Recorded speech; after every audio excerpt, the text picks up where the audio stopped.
Alvin, ang sundalo. Credit to the author. 481 hanggang 86. Ang mga pangalan po na nandito ay galing sa mga name generator. Kaya kung meron man pagkakatulad sa mga pangalan ng totoong tao o lugar, ito ay tunay na hindi sinasadya. Ang taong dumating ay walang iba kundi si Alvin na dinala sa langit ng maliit na gintong daga. Little bastard, nagpakita ka na rin sa wakas. Maaga nang marinig ang boses ni Alvin, ang ekspresyon ni Elming ay ganap na naging malungkot. Ngayon nang makita niyang lumitaw si Alvin, ang kanyang mukha ay nagpahayag ng labis na masamang lamig, at ang kanyang mga mata ay kumikislap na may nakakatakot na malamig na mga ilaw. Sa loob ng malamig na mga ilaw, ganap na ipinakita ang layunin ng pagpatay. Idiot! Tumayo si Alvin sa likod ng maliit na gintong daga, pagkatapos ay tumingin pababa mula sa mas mataas na posisyon kay Elming habang nagsasalita siya ng walang pakialam. Tulala! Nang matapos magsalita si Alvin, si Jean na nakatayo sa gilid ay natigilan. Maging si Elming at ang dalawa sa kanyang tabi ay natigilan. Bukod kay Elming, naramdaman nilang tatlo na namamanhid ang kanilang mga anit. Si Alvin, isang maliit na tao na hindi pa man lang nakapasok sa void prying stage, ay talagang nang-ahas na pukawin si Elming ng ganito.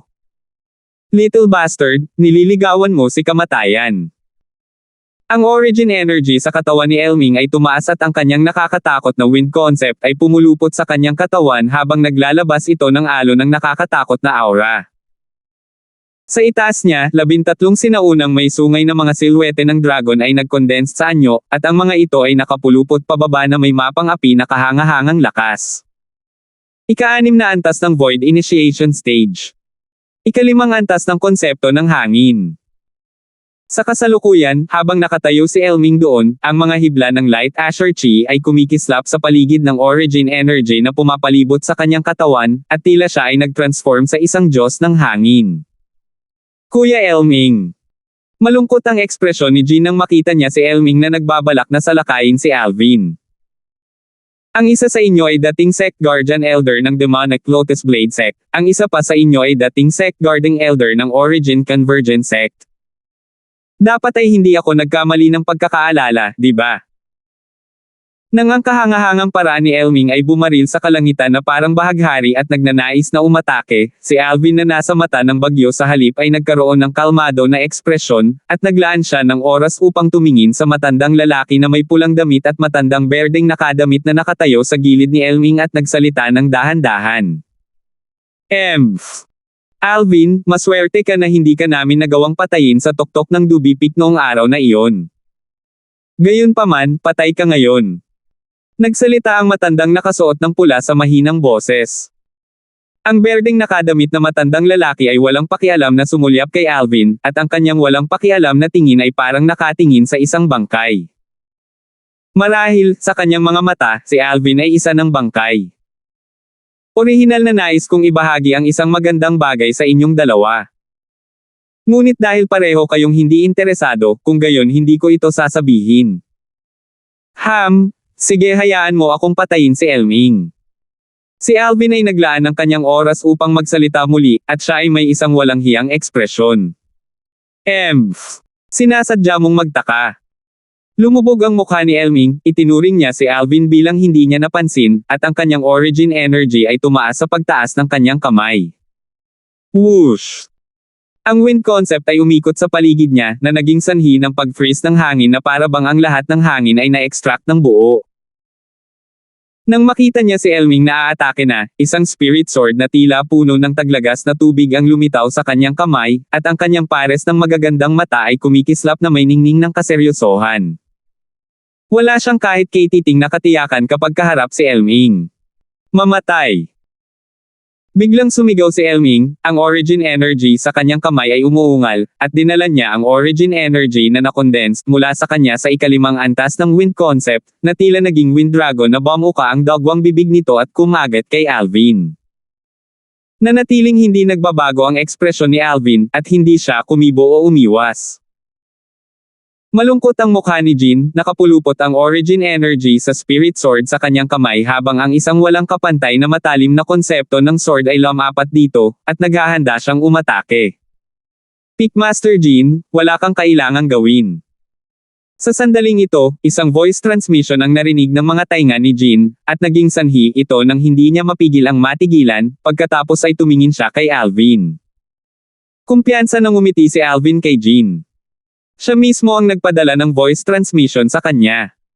Kahit na hindi alam ni Jean kung saan nakuha ni Alvin ang kanyang tiwala, pinili pa rin niyang maniwala kay Alvin. Nang iwaksi niya ang origin energy sa kanyang espada, ang eksena sa kanyang harapan ay naging sanhi ng pagkatulala niya. Bang! Bang! Dalawang napakalaking putok ang halos sabay-sabay na tumunog, at ang tunog ng mga putok ay napunit ang kalangitan sa sobrang lakas. Ang matandang nakasuot ng pula at matandang nakasuot ng berde ang sabay na sumalakay. Dalawang makapal at condensed origin energy ang tumangay na sinabayan ng lakas ng kanilang mga konsepto, at madali nitong napigilan ang pag-ataking ginawa ni Elming laban kay Alvin. Hector? Lester? Ano ang kahulugan nito? Malungkot ang mukha ni Elming habang galit na nakatingin sa dalawang matandang lalaki. Hindi siya magtataka kung si Jean ang umatake, at hindi niya sineseryoso si Jean. Pagkatapos ng lahat, si Jean ay isa lamang ikalimang antas ng Void Initiation Stage na martial artist, at mas mababa kung ikukumpara sa kanya. Ngunit sino man sa dalawang matandang nasa tabi niya ay may mga lakas na hindi mas mababa sa kanya. Ang pinakamahalaga, talagang pinigilan siya ng dalawa sa pagpatay kay Alvin. Bahagya pa siyang nag-alinlangan kung saang panig naninirahan ang dalawang matandang ito. Elming, huwag kang magalit. Curious lang kami kung anong magandang bagay ang maibabahagi sa atin ng Alvin na ito, nakangiting sabi ng matandang nakadamit na pula, ang Guardian Elder ng dating demonic Lotus Blade sect na si Hector. Eksakto. Si Lester, ang matandang may berdeng damit na Guardian Elder ng dating Origin Convergent sect ay tumango rin. Di kaya't pareho kayong hindi mahahalata na siya ay sadyang nagmimistula, at siya ay natigilan. Lumubog ang mukha ni Elming. Kuya Elming, natatakot ka bang maglaruan ang batang ito sa harap mo? Bahagyang ngumiti si Hector, at pagkatapos niyang pakalmayan si Elming, tumingin siya kay Alvin at nagtanong. Alvin, maaari ka nang magsalita. Nanliit ang mga mata ni Alvin at tumingin ng malalim kay Hector. Si Elder Hector ay isang matalinong tao gaya ng inaasahan.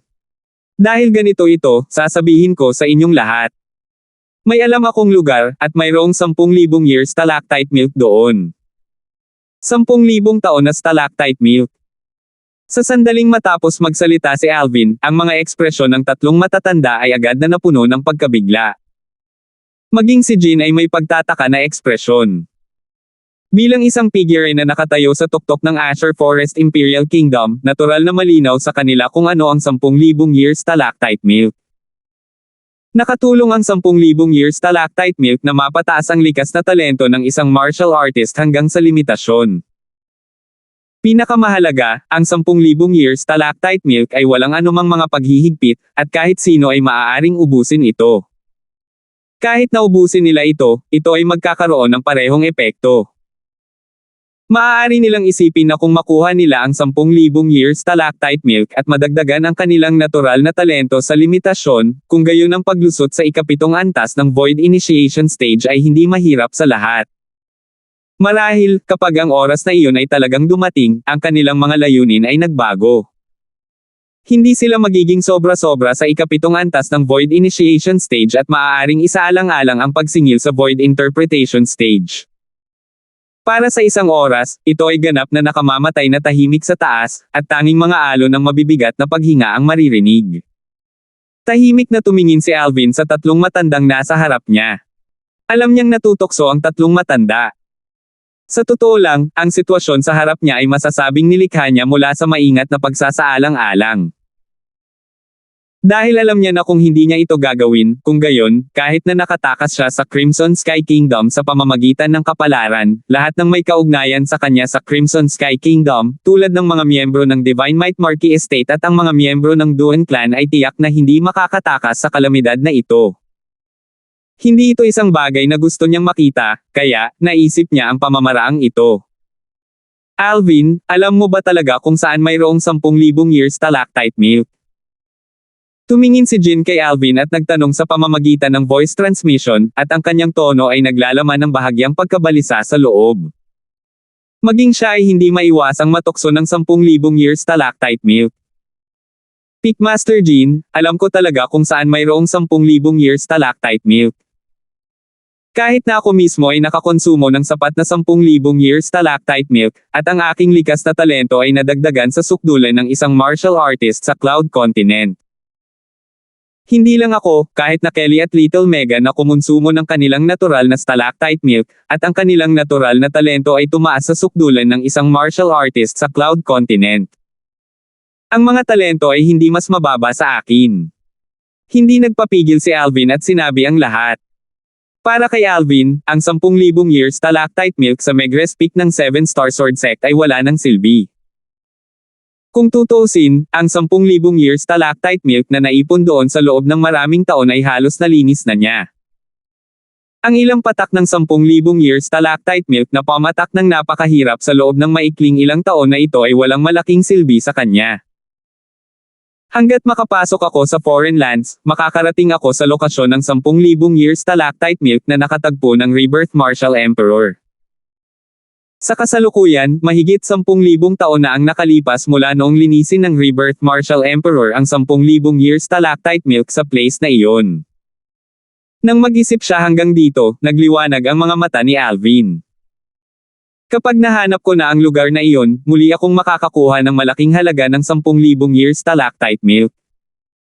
Nakaubos na rin si Kelly ng 10,000 years stalactite milk. Natarante si Jean. Ngayon lang niya napagtanto na may dahilan kung bakit ang personal na disipulong iyon na kanyang kinagigiliwan ay nagtataglay ng napakapangit na likas na talento sa martial daw. Pickmaster Jean. Si Alvin ay hindi nang ahas na mag-alinlangan nang makita niya si Elming at ang iba pa ay malapit nang makabawi sa kanilang pagkagulat, at nagmamadali siyang nagpadala ng voice transmission sa mga tainga ni Jean. Sa isang sandali, gagamitin ko ang 10,000 years stalactite milk para pilitin at linlangin sila na umalis sa Crimson Sky Kingdom. Sa oras na iyon, mangyaring dalhin ang mga miyembro ng pamilya ko, ang mga miyembro ng Divine Might Marquis Estate, at ang mga miyembro ng Duan upang lisanin ang Imperial City ng Crimson Sky Kingdom at humanap ng ligtas na lugar para mapagtago ang kanilang mga sarili. Hanggat may kaugnayan sa akin, huwag kang mag-iwan ng kahit isa at dalhin mo silang lahat. Bukod dyan, natuklasan ko ang daanan na patungo sa 10,000 years stalactite sa likod ng bangin sa tuktok ng Megrez Peak noong mga nakaraang taon. May nakatagilid na puno sa pasukan ng daanan ng kuweba, at ito ay lubhang kapansin-pansin. Ang lugar na iyon ay medyo magandang lugar para sa paglilinang doon at maaari mong isama si Morris doon. Si Morris ay ang personal na alagad ng leader ng sect at ang hinaharap na pag-asa ng 7-star sword sect. Ipaubaya ko siya sa iyo, sabi ni Alvin kay Jean. Alvin, ikaw. Hindi ito magagawa. Ito ay masyadong mapanganib. Napagtanto ni Jean na ang mga salita ni Alvin ay naglalaman ng intensyon na ipasa ang mga pangyayari pagkatapos ng kanyang kamatayan, at nagmamadali siyang umiling sa pagtanggi at ayaw pumayag. Pickmaster Jean, wala tayong pagpipilian. Huwag kang mag-alala, baka okay lang ako. Hanggat nakahanap ako ng pagkakataon, ganap kong tatanggalin ang kontrol ng tatlong matandang ito at tatakas mula sa bibig ng tigre. Nagpatuloy si Alvin sa pagsasabi sa pamamagitan ng voice transmission. Natahimik si Jean. Alam niya na ang mga salita ni Alvin ay totoo, at walang gustong magpalabis. Sa oras na ito, wala talaga silang pagpipilian. Ang nag-iisang Elming ay isang pag-iral na hindi niya kayang labanan. Samantalang ngayon, mayroon pa ring dalawa pang powerhouse na may mga lakas na hindi mas mababa kay Elming sa panig ni Elming, at ito ay naging dahilan upang makaramdam siya ng isang alon ng kawalan ng kapangyarihan. Alvin. Dapat kang mabuhay. Hinihintay ka pa rin ni Kelly, hinihintay ka pa rin ni Megan. Sa huli, pinili ni Jean na kompromiso at pumayag. 482. Kailan ako naging napakaranggel? Palihim na nakahinga ng maluwag si Alvin nang makita niyang sumang-ayon si Jean, at kasabay nito, ang pangungutya sa sarili ay hindi maiwasang lumitaw sa kanyang mukha. Sa totoo lang, wala man lang siyang 10% na katiyakan sa pagtakas sa ilalim ng paningin ng tatlong eksperto sa Void Initiation Stage sa ika-6 na antas. Pero alam niyang wala siyang choice. Dahil ang tatlong grupo ni Elming ay dumating dito ngayon, pagkatapos ay nahaharap siya sa dalawang pagpipilian. Isa sa kanila ang mamatay dito. Bukod dito, ang kanyang mga kamag-anak at mga taong nauugnay sa kanya ay maaaring harapin ang galit ni Elming. Sa oras na iyon, hindi lamang siya mamamatay, maaaring maraming mga tao ang kailangang mamatay kasama niya. Ang iba pang pagpipilian ay upang hilahin ang grupo ng tatlo ni Elming at manalo ng maliit na pagkakataong mabuhay. Kung tutuusin, wala naman talaga siyang balak na dalhin ang grupo ng tatlo ni Elming sa 10,000 years stalactite cave. Ang tatlong taong ito ay pawang miyembro ng Azure Forest Trisect at nakibahagi sa paglipol sa 7-star Sword Sect. Masasabing sila ay hindi mapagkakasundo ng mga kaaway, kaya natural na imposible para sa kanya na maging napakabait at mag-alok ng 10,000 years stalactite cave sa kanila. Kaya, sinasamantala lamang niya ang pagkakataon para sa kanyang sarili na makatakas sa grupo ng tatlo ni Elming. Higit pa rito, hanggat inilalayo niya ang grupo ng tatlo ni Elming, ang kanyang pamilya, mga kaibigan, at lahat ng kamag-anak sa kanya ay hindi malalagay sa anumang panganib hanggat sila ay umalis kasama si Jane. Dito nakalagay ang kanyang layunin. Sa saka, hindi sa banggitin ang kanyang pangkat ng mga kaibigan, ngunit ang kanyang mga magulang ay nagkakahalaga na gawin niya ito. Inay, kailangan mong mabuhay ng masaya kasama si Ama. Tahimik na sinabi ni Alvin sa kanyang sarili sa kanyang puso. Nagplano na siya para sa pinakamasama.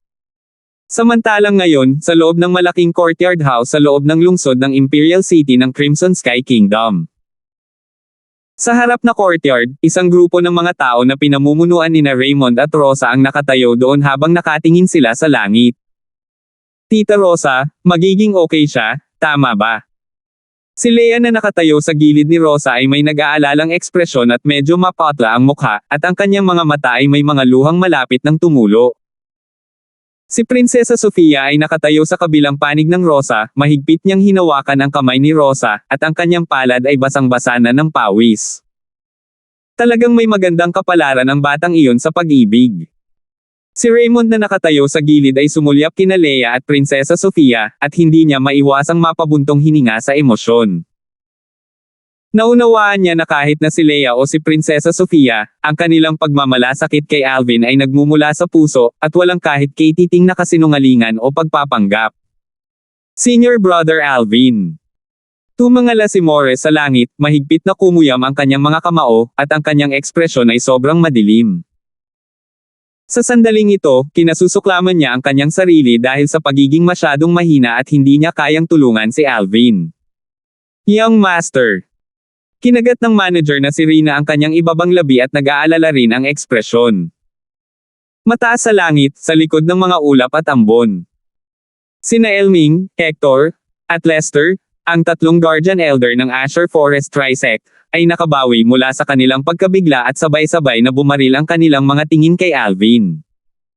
Alvin, totoo ba lahat ng sinabi mo? Talagang nakakita ka ng 10,000 years stalactite milk at alam mo kung saan ito. Tumingin si Hector kay Alvin na may nagbabagang tingin.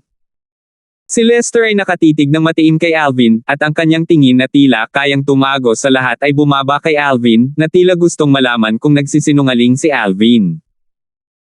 Alvin, maaari mo bang patunayan na nakakita ka ng 10,000 years stalactite milk? Kung hindi mo kaya, kung gayon ay naglalaro ka. Sa tingin ko, kung hindi mo ito mapatunayan, hindi ako pipigilan nina Hector at Lester na patayin ka. Ang mga mabangis na ilaw ay kumikislap sa mga mata ni Elming habang nagsasalita siya ng salita sa salita. Malinaw, nang nahaharap sa tukso ng 10,000 years stalactite milk, kahit si Elming ay natukso ngayon. Sa sandaling ito, tila itinapon niya ang puot at paghihiganti para sa kanyang anak at apo sa likod ng kanyang ulo, at ang naisip niya sa kanyang puso ay tungkol sa pagbuti ng kanyang likas na talento nang maubos niya ang 10,000 taon na stalactite milk. Sa ganang kanya, hanggat ubusin niya ang 10,000 taon na stalactite milk, ang kanyang likas na talento sa martial daw ay bubuti. Sa sandaling bumuti ang kanyang likas na talento sa martial daw, ang mga pader ng huling bottleneck ng ika-6 na antas ng Void Initiation Stage na nakakulong sa kanya sa loob ng maraming taon ay sisingilan niya ng sabay-sabay.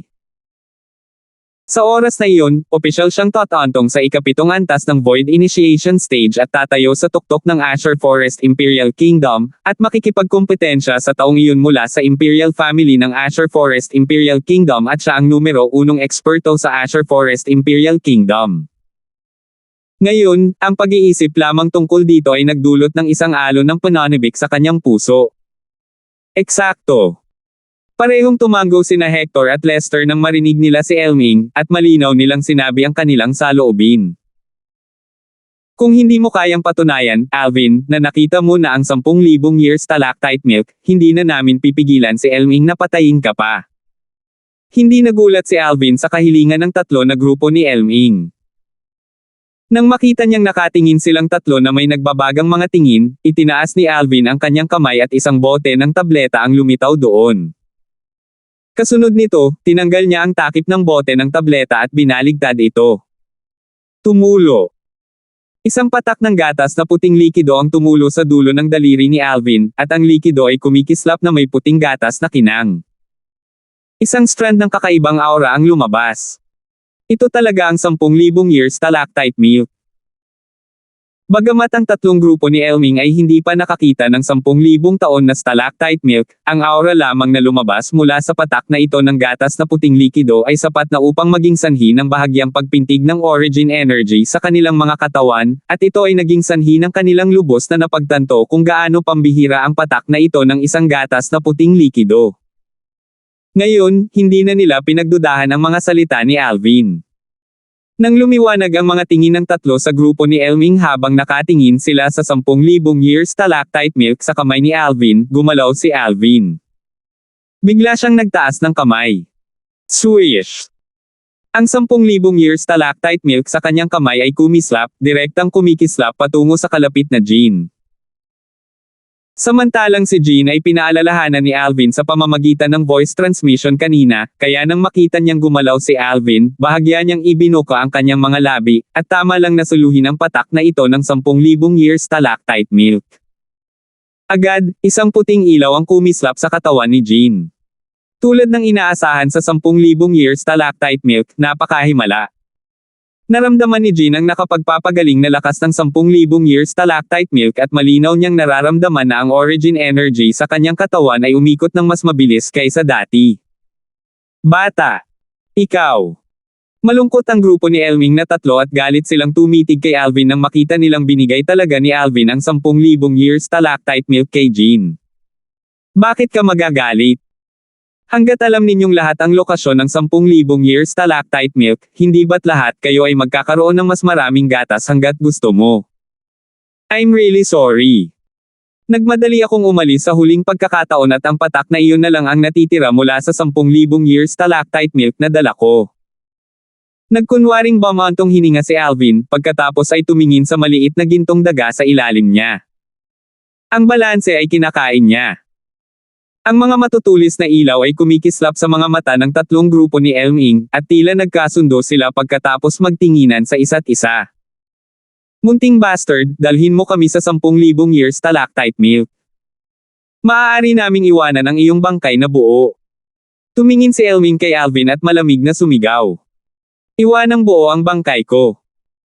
Umiling si Alvin at walang pakialam na sinabi, kung ito ang iyong sinseridad, kung gayon hindi na natin kailangang ipagpatuloy ang pag-uusap. Lahat kayo ay maaring patayin ako ngayon. May ekspresyon si Alvin na nagsasabing sish at patayin mo ako. Ikaw. Dahil sa ginawa ni Alvin, naging malungkot ang ekspresyon ni Elming, at sinabi niya na may malubog na ekspresyon, munting bastard, huwag mong itulak ang iyong kapalaran. Push my luck. Si Alvin ay hindi sumang-ayon o hindi sumang-ayon. Elder Ming, ang iyong mga salita ay nagkakamali. Kung tutusin, hanggat kayong tatlo ay nakakuha ng 10,000 taon na stalactite milk, kahit na kayong lahat ay hindi na bata pa, ngunit umaasa sa likas na talento sa limitasyon na ibinibigay ng 10,000 taon na stalactite milk, kung gayon kahit na ang lahat sa inyo ay hindi makalusot sa stage id na ito sa panahon ng transformation, ngunit hindi na makalusot sa presumation stage 1 na ito. Ang void interpretation stage ay walang problema para sa inyong lahat. Alvin, ano ang gusto mo? Magsalita ng tapat, direktang sabi ni Hector. Tumango si Lester. Eksakto, ang isang matapat na tao ay hindi gumagamit ng mga insinuations. Ang aking kahilingan ay napakasimple. Kayong tatlo ay nagtatag ng isang panata na pagkatapos kong dalhin kayong tatlo sa lokasyon ng 10,000 years stalactite milk, lahat kayo ay hindi makakapatay sa akin o makakagawa ng kamay sa akin. Kung hindi, lahat kayo ay mapapawi ng 99 heavenly tribulation. Halos salita por salita itong sinalita ni Alvin. Siyam-siyam na kapigatian sa langit. Malungkot ang mukha ni Elming nang marinig niya si Alvin. Bagamat hindi nagbago ang mga ekspresyon ni na Hector at Lester, nakipag-usap sila sa kanilang mga tingin saglit bago sumang-ayon. Pwede tayong magkasundo. Hector, Lester, kayong dalawa. Naging malungkot ang mukha ni Elming dahil hindi niya inaasahan na hindi tatanungin ni na Hector at Lester ang kanyang opinyon bago sinasadyang sumang-ayon sa gayong hindi makatwirang kahilingan mula kay Alvin. Pagkatapos ng lahat, ang kanyang anak at apo ay namatay dahil kay Alvin. Siya at si Alvin ay hindi magkasundo na magkaaway. Gusto mo bang manood siya ng walang ginagawa habang nakatakas si Alvin mula sa ilalim ng kanyang ilong? Hindi niya ito nagawa. Elming. Sa halos parehong sandali, nakatanggap si Elming ng dalawang voice transmission. We're only establishing a vow na hindi namin siya papatayin. Kapag talagang dinala niya kami sa lokasyon ng 10,000 years stalactite milk, kukunin namin siya pabalik sa sekta at hihilingin sa ibang tao na patayin siya. Sa ganitong paraan, hindi kami tutol sa panata, at maaari kang maghayganti para sa iyong anak and apo, right? Ang dalawang voice transmission na ito ay eksaktong ipinadala sa mga tainga ni Elming ni na Hector at Lester. Biglang naunawaan si Elming nang marinig niya ito. How about it? Kuya Elming, ayaw mong pumayag. Tumingin si Alvin kay Elming at walang pakialam na nagtanong.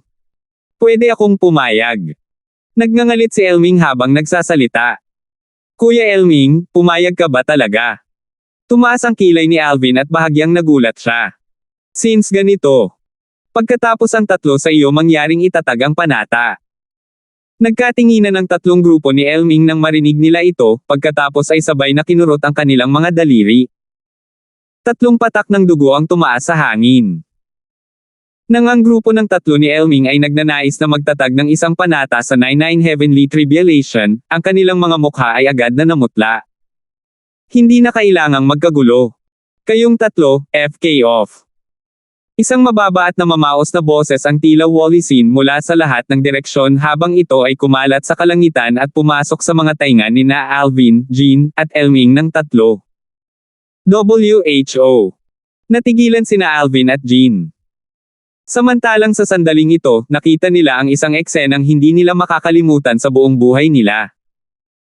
Ang grupo ng tatlo ni Elming ay lumutang sa ere sa di kalayuan, ngunit ang kanilang mga ekspresyon ay agad na namutla at ang kanilang mga mukha ay namula. Para silang dumanas ng matinding pressure. Sa tuwing tumataas ang origin energy sa kanilang mga katawan, ito ay walang awa na sisubog sa pagpapakalat ng malakas na hangin kung saan ang walang hugis na puwersa na bumaba mula sa langit ay binago. 483. Namula ang mukha ni Elming, parang may isang mabigat na lakas na bumalot sa kanya, dahilan para hindi siya makaabante o makaatres. Sa sandaling ito, nagngangalit pa rin siya at mahigpit na kumapit, ngunit ang kanyang katawan ay nanginginig at halatang hindi niya kayang magtagal. Siyempre, si Elming ay hindi nagbitiw sa kanyang sarili hanggang sa mamatay. Whoosh! Ang origin energy sa kanyang katawan ay biglang nagsimulang umalab, at tila parang gatas na puting apoy na walang tigil na nagliliyab. Gayunpaman, sa bawat sandali na ang puting apoy na ito ay sumasabog, sila ay madudurog hanggang sa dispersal ng isang walang hugis na puwersa. Para bang ang walang hugis na puwersa ay nagbago sa isang nakakatakot na malakas na hangin na sumunod sa kanya na parang anino, kahit na ang kanyang katawan ay natatakpan ng bakas ng origin energy, ito ay direktang madudurog. Samantalang sa itaas ni Elming, ang 8 sinaunang may sungay na mga silhouette ng dragon na hindi pa man tuluyang na-condensed sa anyo ay direktang nabigla sa pagkalat, at nalipol bago sila makumplito. Napaungol si Elming sa mahinang boses, may ayaw siyang ekspresyon habang ang kanyang mga mata ay dilat na dilat, at ang origin energy sa kanyang katawan ay muling tumaas. Sa pagkakataong ito, ang origin energy na sumasabog na parang apoy ay mayroong isang strand ng Asher Chi sa loob nito, at ito mismo ang ikalimang antas ng wind concept na naintindihan ni Elming. Kasabay nito, may kabuoang 13 sinaunang may sungay na mga silhouette ng dragon na nilayo na mag-condense sa anyo sa itaas ng Elming. Bang! Sa kasamaang palad, kahit na ginamit ni Elming ang kanyang buong lakas, siya ay parang langgam pa rin sa ilalim ng kakila-kilabot na puwersang walang hugis, at ni hindi niya nakayanan ang isang suntok. Sino te? Tumigil ka sa pagtatago at magpakita ka. Ang mukha ni Elming ay namula hanggang sa limitasyon, at isang grade 6 na spirit sword ang lumitaw sa kanyang kamay. Gayunpaman, kahit na umasa siya sa isang grade 6 spirit sword, wala siyang anumang paraan para labanan ang mabigat na pressure na bumabalot sa kanya. Hindi lamang iyon, ang mabigat na presyon ay patuloy na lumalakas, na para bang ito ay isang matayog at napakalaking bundok na dumidiin sa kanya, dahilan upang wala siyang matakasan at pakiramdam niya ay malapit na siyang masuffocate. Higit pa rito, sina Hector at Lester ay nasa katulad na sitwasyon ni Elming ngayon. Ang kanilang mga paglilinang ay katulad ni Elming. Pinipigilan na sila ngayon ng matinding pressure hanggang sa hindi na sila makahinga, at namumula ang kanilang mga mukha habang napuno ng dugo ang kanilang mga mata. Maaaring isipin na kung ito ay magpapatuloy, ang tatlo sa kanila ay madurog sa pulbos maaga o huli. Sa wakas, si Hector ang unang hindi nakatiis, nagpalabas ng sigaw habang iniluwa niya ang isang subo ng dugo, at pagkatapos ay humingi siya ng awa. Senior, patawarin mo ako. Isang mahina at paos na ungol ang umalangaw-ngaw. Kaagad, naramdaman ni Hector na ang pressure na bumabalot sa kanya ay nawala ng walang bakas, at ang pakiramdam na ito ng muling pagkakaroon ng buhay ay nagdulot sa kanya ng labis na kaligayahan. Kung hindi dahil kay Elming at Lester na patuloy pa rin sa pagpupumiglas doon, mararamdaman niyang lahat ng nangyari kanina ay siya lang ang nananaginip ng gising. Kasunod nito, napansin ni Hector na si Alvin na nakaupo sa napakalaking gintong mouse sa di kalayuan na si Jean na nakatayo sa gilid ay tila hindi nababalot ng pressure na ginawa ng ekspertong iyon. Kasabay nito, napansin niya na baka sa mukha ni na Alvin at Jean ang pagtataka. Hindi kilala ni na Alvin at Jean ang ekspertong iyon. Sa simula, naisip ni Hector na tinutulungan ng eksperto sina Alvin at Jean. Ngunit ngayon, halatang hindi alam ni na Alvin at Jean ang pagkakaroon ng ekspertong iyon. Sa madaling salita, maaaring hindi kilala ni na Alvin at Jean ang ekspertong iyon. Gayunpaman, kahit na noon, hindi siya nang ahas na maging mapangahas muli ngayon. Senior, iligtas mo ako. Sa wakas, hindi na nakatiis pa si Lester, at nagmamadali siyang humingi ng awa matapos ang sunod-sunod na pagluwa ng ilang subo ng dugo. Buti na lang, sa simula pa lang ay humingi na ako ng awa. Kung hindi, tiyak na mapupunta ako kay Lester. Habang tinitingnan niya si Lester na na-pressure hanggang sa puntong nasugatan siya ng husto, sa parehong oras na naramdaman ni Hector ang matagal na takot sa kanyang puso, lihim siyang nasiyahan. Ako pa rin ang nagtataglay ng foresight. Kasama ni Lester na humihingi ng awa, ang pressure na bumabalot sa kanyang katawan ay nawala ng walang bakas. Salamat Senior. Sa sandaling ito, naramdaman ni Lester na parang dumating siya sa langit mula sa impyerno, at magalang niyang ipinahayag ang kanyang pasasalamat sa langit. Sinulyapan niya si Elming na nahihirapan pa rin, pagkatapos ay umiling, dahil pakiramdam niya ay nag-aaksaya si Elming ng kanyang lakas. Ang pressure na ibinubugo mula sa ekspertong iyon ay patuloy na lumalakas. Kung si Elming ay hindi pa rin humingi ng awa sa loob ng susunod na 10 dagdag na paghinga, tiyak na mamamatay siya. Ito ay isang bagay na masisiguro ni Lester. Matapos uminom ng grade 6 na Great Recovery Pill, naramdaman ni Lester na bahagyang gumaling ang kanyang mga pinsala. Tumingin siya kay Hector at nagkataon na napansin niyang nakatingin si Hector sa kanya, at hindi niya maiwasang magtanong sa pamamagitan ng voice transmission. Hector! Ano ba talaga ang cultivation sa palagay mo ang taglay ng ekspertong ito? Hindi pa siya nagpapakita, ngunit sapat na ang pressure mula sa kanyang kahangahangang paraan para mawala tayo. Seryoso ang ekspresyon ni Hector habang tumugon siya sa pamamagitan ng voice transmission. Batay sa aking sariling hula, ang ekspertong iyon ay hindi bababa sa isang pag-iral sa ikapitong antas ng void interpretation stage o higit pa. Kahit na sa lawak na ito ay lubos na malamang na siya ay isang eksperto sa void transformation stage. Walang kabuluhang yugto ng pagbabago. Nanginginig ang figure ni Lester at kinilig siya. Ang isang maliit na kaharian ay aktwal na nagtataglay ng pag-iral sa ikapitong antas ng void interpretation stage o mas mataas. Nagbago na ba ang paraan ng mundo? Hindi kaya ito ay isang recluse expert tulad ng sinasabi ng mga alamat? Dapat nga. Tumango si Hector, at mayroon siyang nababagabag at nakakatakot na ekspresyon. Kung makakapili siya, mas gugustuhin niyang hindi na pumunta sa Crimson Sky Kingdom na ito.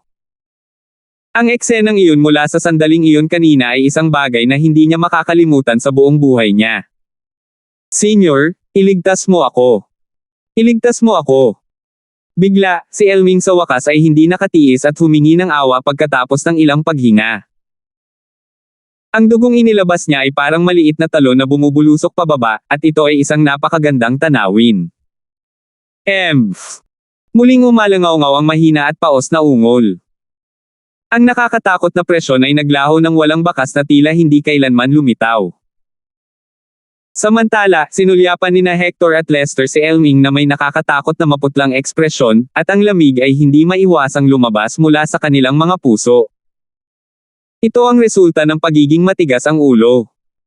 O para sabihin ito sa mas bastos na paraan, kumikilos ng malakas ng lampas sa limitasyon.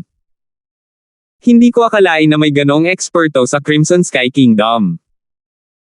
Nang humingi ng awa si Elming, sa wakas ay nakabawi na si Alvin mula sa kanyang pagkabigla, at ang kanyang mukha ay puno ng pagtataka. Hindi man lang siya nagpakita ng sarili at umasa lamang sa kanyang kahangahangang paraan upang sugpuin ang tatlong eksperto sa Void Initiation Stage sa ika-6 na antas hanggang sa puntong hindi na sila makahinga, at mapagkumbaba silang humingi ng awa. Ayon sa mga alaala ng Rebirth Martial Emperor. Kung ang ekspertong iyon ay hindi malayo, kung gayon siya ay isang pag-iral man lang sa ikapitong antas ng Void Interpretation Stage o mas mataas. Kung ang ekspertong iyon ay nasa malayo, tiyak na siya ay isang pag-iral sa Void Transformation Stage o mas mataas. Si Alvin ay labis na nabigla sa kanyang puso. Ang gayong nakakatakot na eksperto ay nakatago sa loob ng Crimson Sky Kingdom. Alvin, kilala mo ba ang ekspertong iyon noon pa? Sa sandaling ito, puso ni Alvin ang pagpapadala ng boses ni Jean. Umiling si Alvin. Paano niya nakilala ang isang nakakatakot na eksperto? Sa buong buhay na ito, ang pinakamalakas na eksperto na nakita niya sa sarili niyang dalawang mata ay ang gobernador ng Phoenix Nest City, Flair, na nakatagpo niya sa Darkstone Empire noong araw na iyon. Ayon sa mga hula ni Alvin, malaki ang posibilidad na si Flair ay isang eksperto sa Void Interpretation Stage. Siya ay may isang uri ng intuition na nagsabi sa kanya na ang pag-iral mula noon na ginamit lamang ang kahangahangang paraan upang sugpuin ang tatlong pang-anim na antas na mga eksperto sa Void Initiation Stage hanggang sa puntong hindi na sila makahinga ay tiyak na nagtataglay ng lakas na higit pa kay Flair. Senior, pwede ko bang tanungin kung gusto mong protektahan itong Alvin?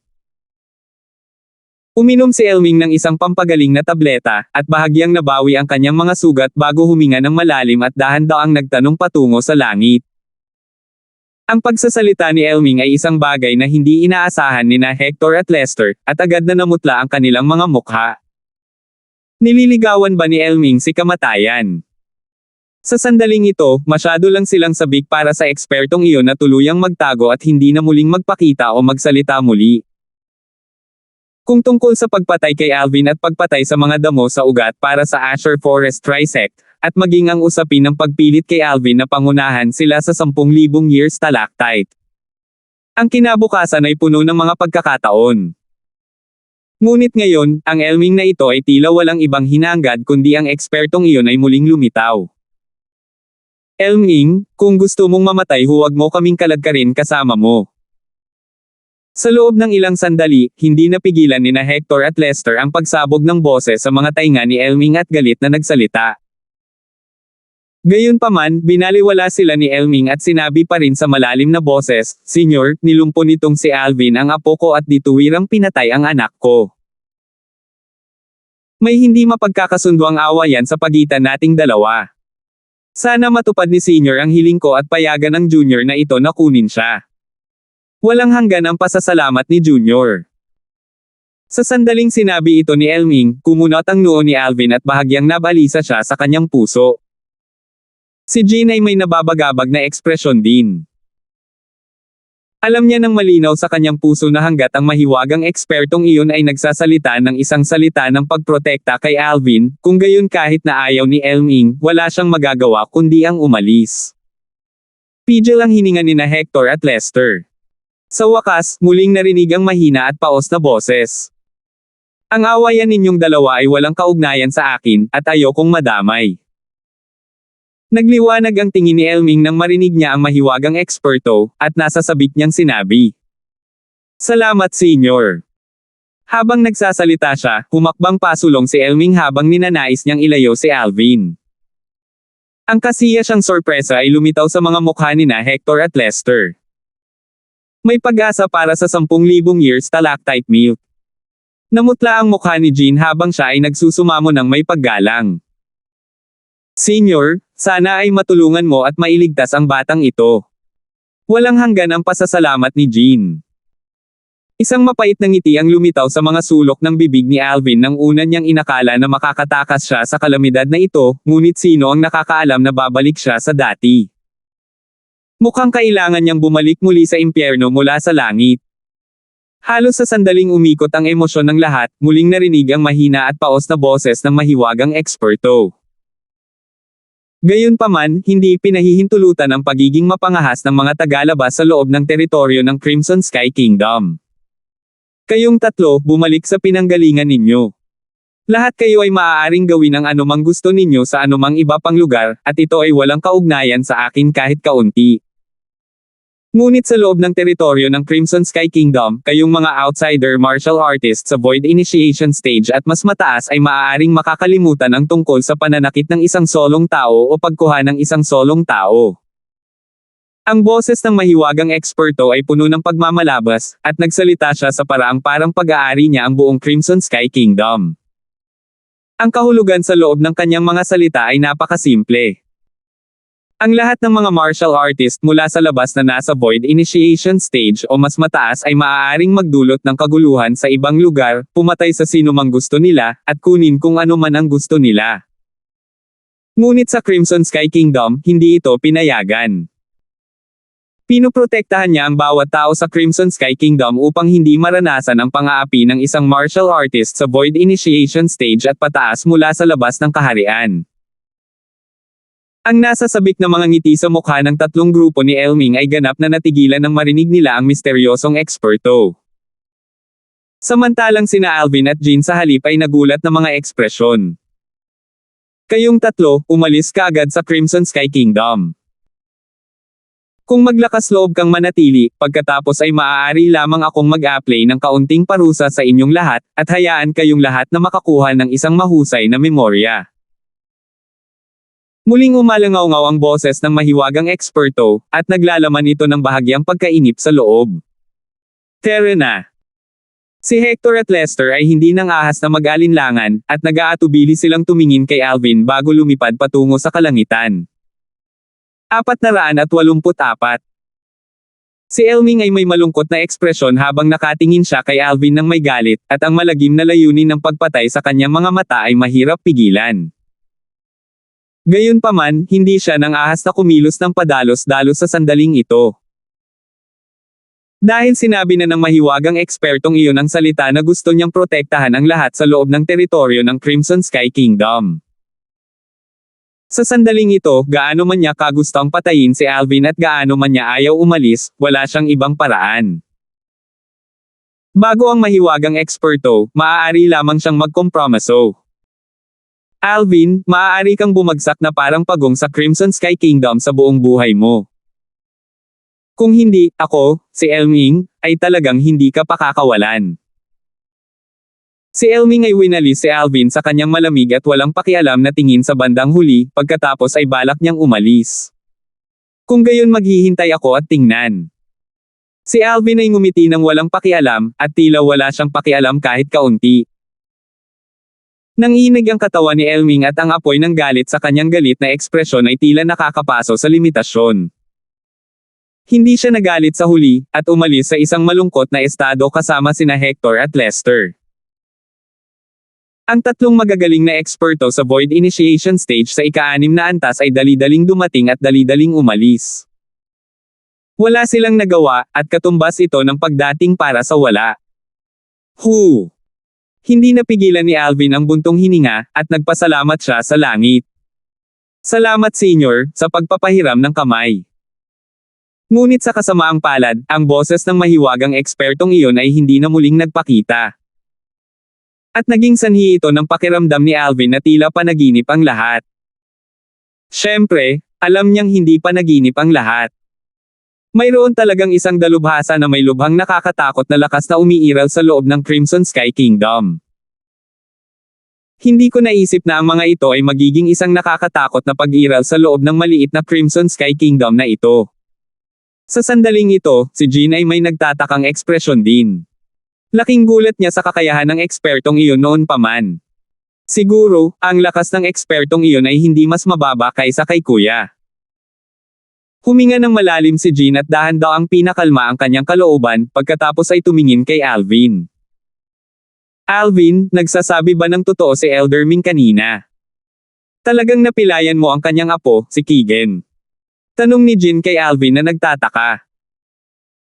Sa abot ng kanyang pag-aalala, si Alvin ay hindi dapat ang uri ng tao na hindi makatwiran, at tiyak na mayroong isang bagay na nakatago sa mga katotohanan. Uri ng. Nagkibit-balikat si Alvin, at hinimas niya ang pinalaki na ulo ng maliit na gintong daga habang dahan-dahan niyang binabanggit ang bagay sa pagitan nila ni Lester. Wala siyang tinatago habang nagsasalita. Sa huli, biglang naunawaan si Jean. Kaya ganyan. Sa ganitong paraan, si Lester ang nagdulot nito sa kanyang sarili. Gayunpaman, ang pamamaraan ng paglilinang na ginawa mo, ang mga salitang iyon na naglalaro sa iba, ay talagang bahagyang.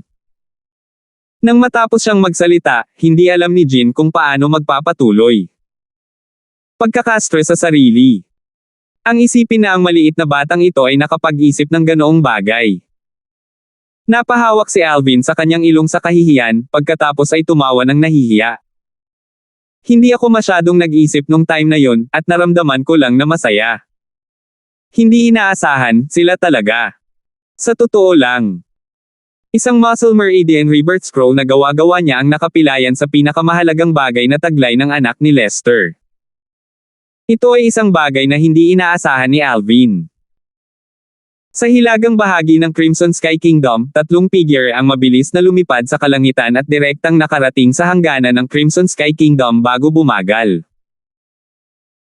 Ang tatlong taong ito ay malinaw na ang grupo ng tatlo ni Elming na tumakas sa malungkot na estado mula sa kalangitan sa itaas ng Imperial City ng Crimson Sky Kingdom. Nakatayo sa langit ang tatlong may edad na figure at nagkatinginan, at kitang-kita nilang lahat ang pagkagulat sa mga mata ng isa't isa.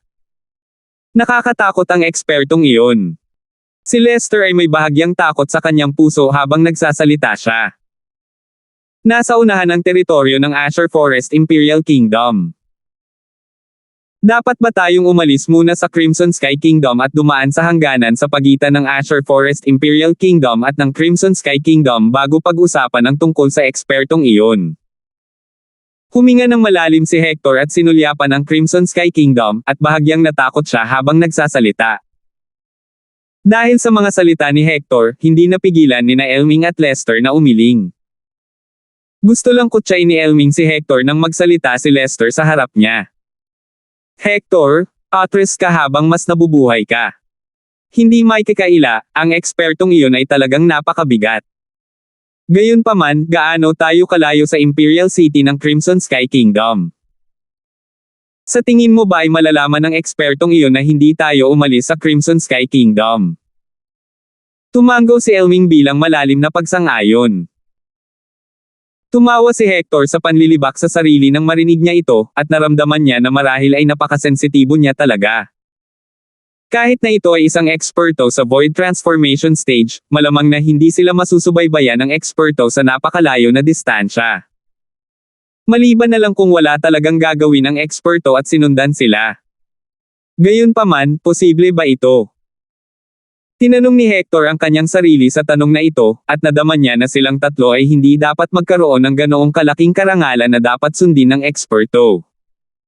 Sa sandaling ito, isang nakakatakot na aura ang biglang namuo sa langit bago bumaba sa kanilang tatlo, at naging sanhi ito ng pamumutla ng tatlo na kakahabol lang ng hininga.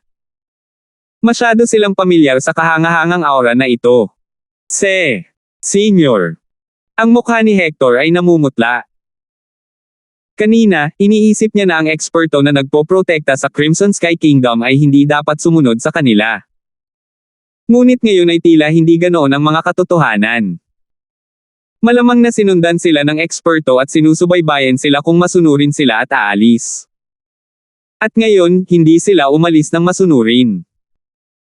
Isang bakas ng kawalan ng pag-asa ang lumitaw sa kanyang puso, at sina Elming at Lester ay may halos magkaparehong damdamin. Si Lester ay may ekspresyon ng panghihinayang. Sa halip ay pinandilatan ni Elming si Lester, na para bang nakalimutan niya na ang iniisip niya kanina ay katulad ni Lester. Mukhang. Kinuha niyong tatlo ang mga salita ko sa isang tenga at inilabas sa isa pa. Dahil ganito, kung gayon, konting parusa lang ang magagawa ko at maalala kayong lahat. Ang malamig, walang malasakit, at paos na boses ay tila walisin sa lahat ng direksyon. Para sa isang oras, ang kapaligiran sa buong kalangitan ay tila naging kakaiba. Senior, iligtas mo ako, Senior, iligtas mo ako. Si Hector ay may nakakatakot na maputlang ekspresyon habang nanginginig ang kanyang katawan. Bagamat hindi siya lubusang napigilan ng nakakatakot na aura na iyon, hindi siya naglakas loob na gumawa ng kahit kaunting paggalaw. Alam niyang malinaw sa kanyang puso na kung siya ay maglakas loob na tumakas ay tiyak na mamamatay siya. Ito ay isang bagay na hindi niya pinagdudahan kahit kaunti. Senior, patawarin mo ako. Ang mga ekspresyon ni Elming at Lester ay lubhang hindi magandang tingnan, at ang kanilang mga mata ay puno ng walang hanggan na takot.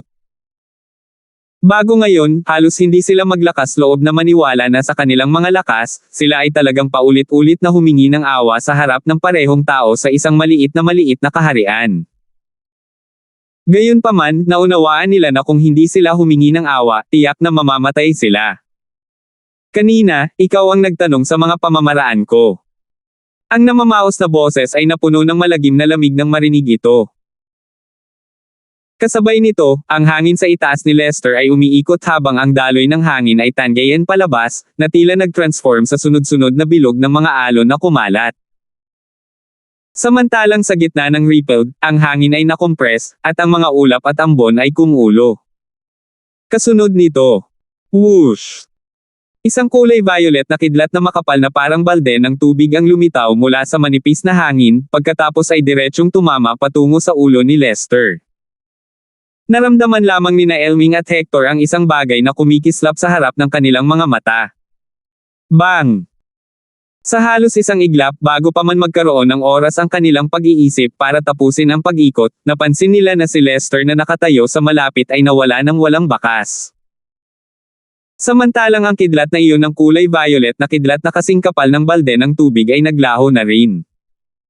Ang aura ni Lester ay ganap na naglaho. Isa lang ang posibilidad. Si Lester ay namatay. Ang mukha ni Hector at Elming na dati nang nakakatakot ay mapatla na ngayon na parang isang papel, at ang kanilang mga katawan ay nanginginig ng mas matindi. Senior, patawarin mo ako. Kanina, si Lester ang nag-udyok sa atin na manatili sa likuran. Kung hindi, ginawa na natin ang naaayon sa iyong kahilingan at umalis na tayo sa Crimson Sky Kingdom sa malayong lugar mula pa noon. Si Hector ay nagmamadaling humingi ng awa, pagkatapos ay tumingin siya sa paligid, sinusubukang hanapin ang mga track ng misteryosong eksperto. Gayunpaman, gaano man siya naghanap, wala siyang nadiskubreng bakas ng misteryosong eksperto. Ang ekspertong iyon ay tila wala sa paligid. Oo, Senior. Basta't handa kang iligtas ang aming buhay, aalis kami kaagad, aalis kami kaagad. Si Elming ay natakot din, lubos na natakot. Si Lester ay katulad niya, pareho silang Guardian Elder ng Azure Forest Trisect, at ang lakas ni Lester ay hindi mas mababa sa kanya. Ngunit ang isang pag-iral na tulad nito ay hindi nagkaroon ng oras upang mag-react nang siya ay nawala sa isang kisap mata, at ito ay naging dahilan upang si Elming ay hindi mapigilan na makaramdam ng takot. Kung maglalakas loob kayong dalawa na pumasok sa Crimson Sky Kingdom habang buhay pa kayo, tiyak na lilipulin ko kayong dalawa. Ang malamig, walang malasakit, at paos na boses ay walang katumbas na pagmamalabas. FK off. FK off. Nang marinig nila ang malamig na sigaw ng misteryosong eksperto, nakaramdam ng kaginhawaan sina Hector at Elming, at dali-dali silang lumipad patungo sa hilaga, iniwan ang teritoryo ng Crimson Sky Kingdom sa isang kisap mata at pumasok sa Azure Forest Imperial Kingdom. Matapos makapasok sa Azure Forest Imperial Kingdom, ang dalawa sa kanila ay patuloy na lumilipad ng isa pang haba ng distansya, at huminto lamang sila pagkatapos ng isang oras. Nagkatinginan silang dalawa at nakita ang walang hangganang takot sa mga mata ng isa't isa. Lihim nilang ipinasya sa kanilang mga puso na anuman ang mangyari sa hinaharap, hindi sila gagawa ng kahit isang hakbang sa Crimson Sky Kingdom. Ang babala ng misteryosong eksperto noon pa man ay nagugat at namumulaklak sa kanilang mga puso. Mukhang kung gusto nating pilitin si Alvin na dalhin tayo sa lokasyon ng 10,000 year stalactite milk sa hinaharap, hintayin na lang natin siyang umalis sa Crimson Sky Kingdom. Matapos pikalmeya ni Hector ang kanyang isipan matapos mabawi ang kanyang buhay, sumimangot siya. Malinaw, hindi nakakalimutan ni Hector ang 10,000 taon na stalactite milk na binanggit ni Alvin hanggang ngayon. Hindi ako naniniwala na kaya niyang magtago sa loob ng Crimson Sky Kingdom magpakailanman. Si Elming ay nagngangalit ang kanyang mga ngipin, at siya ay nagalit hanggang sa limitasyon. Ang galit na kinimkim niya kay Alvin ay mahirap abutin ng isang tagalabas. Ngayon, maaari lang tayong umasa na ang lokasyon ng 10,000 year stalactite milk ay wala sa Crimson Sky Kingdom. Biglang naisip ni Hector ang isang problema, at isang bahagyang pag-aalala ang lumitaw sa kanyang mukha. Tungkol sa 10,000 year stalactite milk, hintayin natin na umalis si Alvin sa Crimson Sky Kingdom at huhulihin natin siya bago ito pag-usapan. Kung hindi, magiging panaginip lang ang lahat. Napaungol si Elming. Elder Ming, ang bagay sa 10,000 year stalactite milk, ikaw. Tumingin si Hector kay Elming at nagsalita ng may seryosong ekspresyon. Gayunpaman, hindi pa siya tapos sa pagsasalita nang harangin siya ni Elming. Huwag kang mag-alala.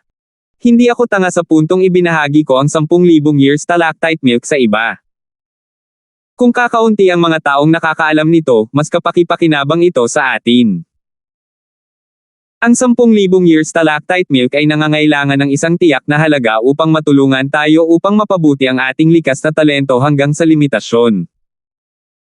Hindi pa tapos magsalita si Hector nang nahulaan na ni Elming ang kanyang iniisip. Kanina, muntik na rin kaming makulong ni Lester. Gayunpaman, mabuti na lang at patay na siya dahil ang 10,000 year stalactite milk na kailangan ay maaaring mabawasan ng bahagi ng isang tao. Si Hector ay walang anumang pagbabago sa kanyang damdamin nang banggitin niya si Lester na pinatay ng misteryosong eksperto, ngunit nang matapos siyang magsalita, nagpakita siya ng bahagyang kasiyahan. 485. Nang bumaba mula sa langit sina Alvin at Jean at bumalik sa kanyang courtyard house, napansin nila na maraming tao sa loob ng courtyard house. Sa kanila, sina Leia at Prinsesa Sofia ang pinakakapansin-pansin. Nakatayo silang dalawa na parang dalawang diwata na lumabas mula sa isang painting. Matapos lumitaw si Alvin, ang kalungkutan sa magagandang mukha ng dalawang batang babae ay ganap na naglaho at ang kanilang mga mukha ay namumulaklak sa mga ngiti na tila kaya nilang baligtarin ang lahat ng nabubuhay na nilalang. Naging sanhi ito nang hindi mapigilan ni Jean na umiling at bumaantong hininga. Mukhang talagang malugod na tinatanggap ang lalaki ng kanyang alagad. Bilang isang makaranasang tao, natural na malinaw niyang napansin ang mapang-akit na mga titig na binaril ng dalawang babae bago ang kanyang sariling tingin kay Alvin. Higit sa lahat, sa mga tuntunin ng kagwapuhan, ang dalawang dalagang ito ay hindi mas mababa sa kanyang alagad, si Kelly, kahit kaunti. Pare, inay. Ito si Pickmaster Jean, siya ang master ni Kelly. Nasabi ko na sa iyo ang tungkol sa kanya noon. Tumingin si Alvin kina Raymond at Rosa habang bahagya siyang ngumiti at nagpakilala. Kaya ito ay Pickmaster Jean, Rosa ay pinarangalan. Tumango si Rosa kay Jean. Pickmaster Jean. Binati din ni Raymond si Jean. Ngumiti si Jean pagkatapos ay tumingin kay Rosa na may ekspresyon ng paghanga. Little Sister Rosa, narinig ko na si Kelly na binanggit ka noon pa man.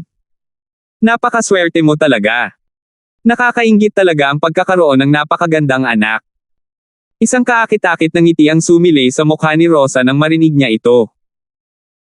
Walang nag-iisang ina na hindi nabuhay nito nang purihin ng isa ang kanyang anak, at walang exception si Rosa. Pickmaster Jean. Hindi nagtagal, sa ilalim ng pagpapakilala ni Alvin, magkasunod na yumukod sina Prinsesa Sofia at Leia kay Jean. Alam nila ng malinaw sa kanilang mga puso na ito ay isang mas mataas na sekta sa Azure Forest Imperial Kingdom, at ang kanyang lakas ay nakakabigla. Sa mga tuntunin ng katayuan, kahit na ang Emperor ng Crimson Sky Kingdom ay kailangang maging magalang sa kanya. Marshal Tita Jean. Tumingin si Morris kay Jean na may nasasabik na ekspresyon, na para bang siya ay isang maliit na bangka na naligaw ng landas at nakahanap siya ng isang pantalan na matutuluyan. Si Morris at Jean ay nakatayo sa gilid, at nakipag-usap sila sa isa't isa sa pamamagitan ng voice transmission. Ang nilalaman ng kanilang palitan ay walang iba kundi ang usapin ng Seven Star Sword Sect. Alvin, sino yung mga dumating kanina? Bakit biglang umalis? Nang maalala niya ang pangyayari noon, tumingin si Rosa kay Alvin na may bahagyang pag-aalala. Samantalang sina Leia, Princess Sofia, Rina, at ang iba pa ay nakatingin din kay Alvin. Ito ay isang kaaway ko sa Azure Forest Imperial Kingdom. Gayunpaman, pinilit na sila ni Pickmaster Jean, at sa palagay ko ay hindi na sila babalik sa hinaharap.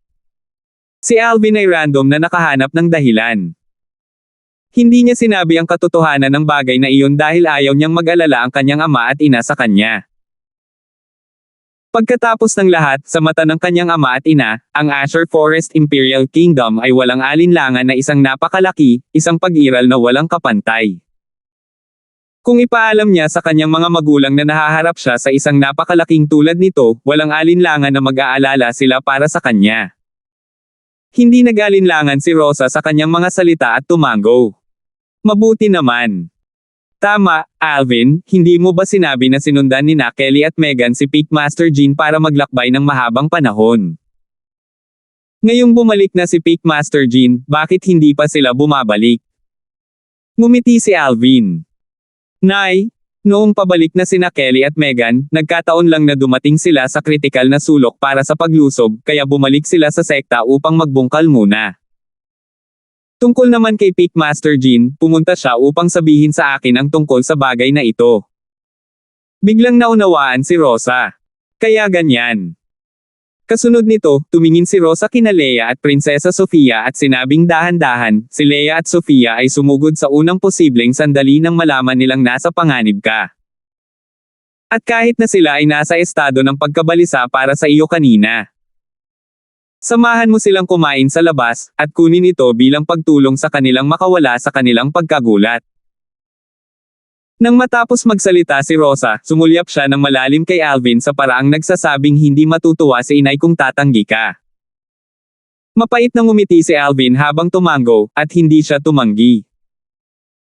Ang pag-aalala ng dalawang batang babae ay naging dahilan upang hindi niya mapigil ang makaramdam ng init. Samantalang nang marinig ni Leia at Prinsesa Sofia ang mga salita ni Rosa, ang kanilang magagandang mukha ay hindi naiwasang mabahira ng matingkad na pula, at sila ay labis na napahiya. Gaano kabuti kung si Leia at Sofia ay magagawa ko ring maging manugang. Tiningnan ni Rosa ang nawawalang mga figure ng tatlong grupo ni Alvin habang siya ay bahagyang bumantong hininga. Sa mga sumunod na araw, sa ilalim ng utos ng kanyang ina, hanggat ito ay sa araw, halos sinasamahan ni Alvin sina Leia at Prinsesa Sofia. Natural na mahulaan ni Alvin ang iniisip ng kanyang ina. Wala pang ilang araw bago siya nakahanap ng dahilan para manatili sa bahay at magtanim sa mga saradong pinto. Gaya nga ng kasabihan, ang paglilinang ay walang oras. Ang kasabihang ito ay hindi mali kahit kaunti. Makalipas ang 3 buwan, matagumpay na nakapasok ang kultibasyon ni Alvin sa ika-8 antas ng nascent soul stage. Sa loob ng 3 buwang ito, isang bagay na karapat-dapat banggitin ay dinala ni Jean si Morris upang bumalik sa 7-star sword sect. Siyempre, wala na ang 7-star sword sect, at isinama ni Jean si Morris para bumalik sa Stalactite Cave sa Megrez Peak. Ang cultivation environment doon ay masasabing pinakamaganda sa buong Azure Forest Imperial Kingdom. Bukod dito, sa tulong ng 10,000 taon na stalactite milk na tumulo mula roon pagkaraan ng isang yugto ng panahon, ang kanilang paglilinang ay tiyak na uusad ng mabilis. Malinaw na alam ni Alvin sa kanyang puso, ngayong nalipol na ang 7-star sword sect, kukunin ni Jean si Morris upang maging pag-asa sa hinaharap ng 7-star sword sect at bubuo kay Morris bilang susunod na sect leader ng 7-star sword sect. Siya ay orihinal na kapatid na babae ng 7-star sword sect's leader, si Jiho, at ngayon na pinapalitan niya ang kanyang senior brother para turuan ang kanyang disipulo, lahat ay naayos na. Matapos makapasok sa ika-8 antas ng nascent soul stage, lumabas si Alvin sa kanyang silid na may kagalakan, pagkatapos ay umupo siya sa harap ng stone table sa harap na courtyard at tinukso ang maliit na gintong daga. Squeak squeak! Ang maliit na gintong daga ay gumulong-gulong sa stone table, at kasabay nito, nagpadala siya ng voice transmission kay Alvin. Kuya Alvin, kailan babalik sina Sister Kelly at Sister Megan? Hindi ganoon kabilis. Umiling si Alvin. Ang 2 maliliit na batang babae ay nagtatanim sa mga banyagang lupain, at imposibleng makabalik sila sa malapit na hinaharap. Bagamat labis niyang namiss ang 2 maliliit na babae, masaya siya na nakakuha sila ng gayong magandang kapalaran. Naniniwala siya na sa pagpapatibay ng isang dakilang kapangyarihan sa mga banyagang lupain, ang mga nagawa ng 2 maliliit na babae ay tiyak na walang limitasyon. Little Gold, tara na. Lalabas tayo para mamasyal. Tinawag ni Alvin ang maliit na gintong daga pagkatapos tumalon ang maliit na gintong daga sa kanyang balikat, umalis siya sa looban ng bahay ng may malalaking hakbang. Pagkatapos umikot sa Imperial City, si Alvin ay nagtungo sa Divine Might Marquee Estate. Young Master Alvin. Ang mga bantay sa pasukan ng Divine Might Marquee Estate ay magalang na yumuko kay Alvin. Bahagyang ngumiti si Alvin nang pumasok siya sa Divine Might Marquee Estate, at hindi siya nakatagpo ng pagtutol sa loob ng Divine Might Marquee Estate, na para bang naglalakad siya sa sarili niyang hardin sa likod bahay. Nakilala ni Alvin sina Noel at Flynn sa audience hall ng Divine Might Marquee Estate. Uncle Noel, Kuya Flynn. May narinig akong martial competition ng 10 Dynasty sa labas. Ano yun? Nagtataka na tinanong ni Alvin sina Noel at Flynn. Kanina, bago siya pumasok sa audience hall, narinig niya sina Noel at Flynn na masayang nag-uusap, at ang kanilang paksa ay tila naikot sa martial competition ng 10 Dynasties. Ang martial competition ng 10 Dynasties. Pakinggan lamang ito, malalaman ng isa na hindi ito simple. Little Alvin, dumating ka na. Napansin ni Noel at Flynn ang pagdating ni Alvin at puno ng ngiti ang kanilang mga mukha. Kasunod nito, ipinaliwanag ni Noel. Ang martial competition ng 10 Dynasties ay parang kompetisyon sa pagitan ng mga batang henyo ng 10 dakilang dinastiya kasama ang Dark Cloud Dynasty. Isang kompetisyon sa pagitan ng mga batang henyo ng 10 dakilang dinastiya. Ang mga mag-aaral ni Alvin ay biglang nagsikip nang marinig niya ito. Ang Dark Cloud Dynasty ay masasabing napakalawak, at ang mga henyo sa martial daw sa loob nito ay marami tulad ng mga ulap, hindi mabilang. Hindi banggitin ang martial competition na kinabibilangan ng isa pang 9 na dinastiya na katulad ng Dark Cloud Dynasty. Uncle Noel, paano mo nalaman ang martial competition na ito? Nagtataka na tanong ni Alvin. Hindi banggitin ang Crimson Sky Kingdom, ang Dark Cloud Dynasty ay kahit na malayong maabot ng Azure Forest Imperial Kingdom. Ngunit ngayon, ang engranding kaganapan ng Dark Cloud Dynasty ay talagang kumalat sa Crimson Sky Kingdom. Nagsalita ang ambassador na ipinadala ng Imperial Family ng Azure Forest Imperial Kingdom sa ating Crimson Sky Kingdom. Dahan daw ang paliwanag ni Noel. Kumbaga, ang martial competition na ito ay gaganapin 5 taon mula ngayon. Sa oras na iyon, ang pinakanamumukod-tanging mga kabataang henyo mula sa 10 dakilang dinastiya kasama ang Dark Cloud Dynasty ay sasali. Samantalang sa pagkakataong ito, ang Dark Cloud Dynasty ay nag-utos sa iba't ibang empires na nasasakupan nito na pumili ng mga pinakanamumukod-tanging mga kabataang henyo at magtungo sa capital of the qualification ng competition sa 4 na taon ng competition ng dynasty ngayon. Ang 10 dinastiya. Samantalang ang empire sa halip ay nag-utos sa iba't ibang imperial kingdoms na nasasakupan nila na makipagkompetensya para sa mga kwalifikasyon upang magtungo sa capital of the dynasty 3 taon mula ngayon. Ang Azure Forest Imperial Kingdom sa halip ay nag-utos sa amin ng iba't ibang kaharian na ipadala ang aming pinakanamumukod-tanging henyo na mga martial artist upang magtungo sa Azure Forest Imperial Kingdom. Sa oras na iyon, pipiliin ng Azure Forest Imperial Kingdom ang mga pinakanamumukod-tanging henyo na mga martial artist na tatango sa Imperial City ng Darkstone Empire na may layuning diretso sa martial competition ng 10 dynasties. Habang nagsasalita siya dito, tumingin si Noel kay Alvin na may mga matang kumikinang. Kumbaga, ang martial competition ay inorganisa ng matitinding kapangyarihan na lumalampas pa sa Imperial Kingdom ng Dark Cloud Dynasty. Pinaghihinalaan ko na ang mabigat na kapangyarihan na lumalampas sa Imperial Family ng Dark Cloud Dynasty ay mga kapangyarihan mula sa foreign lands. Little Alvin, kung magagawa mong malampasan ang iba pa sa kompetisyon sa Imperial City ng Darkstone Empire at magtungo sa capital of the Dark Cloud Dynasty, kung gayon kahit na hindi mo makuha ang kwalifikasyon para lumahok sa martial competition ng 10 dynasties, makukuha mo pa rin ang mga reward na ipagkakaloob ng Darkstone Family Empire sa iba't ibang Imperial Family Empire, kahit na ang Imperial Family Empire. Ang mga gantimpala. Natapos ang pagsasalita ni Noel ng sabay-sabay. Kapangyarihan mula sa mga banyagang lupain. Inorganisa ang martial competition ng 10 dynasties. Tumaas ang mga kilay ni Alvin habang sinasabi sa sarili, nagtataka ako kung bakit ginagawa ito ng mga kapangyarihan ng mga dayuhang lupain. Naniniwala si Alvin na ang mga kapangyarihan ng mga dayuhang lupain ay talagang hindi magsasawa hanggang sa pag-oorganisa ng martial competition na ito. Tiyak na may nakatago sa loob nito. Hindi lang iyon, kahit na ipakita mo lang ang iyong mga talento sa Azure Forest Imperial Kingdom at makuha ang mga kwalifikasyon para makapunta sa Darkstone Empire, makakakuha ka rin ng maraming reward mula sa Imperial Family ng Azure Forest Imperial Kingdom. Tumingin si Flynn kay Alvin, pagkatapos ay tumawa.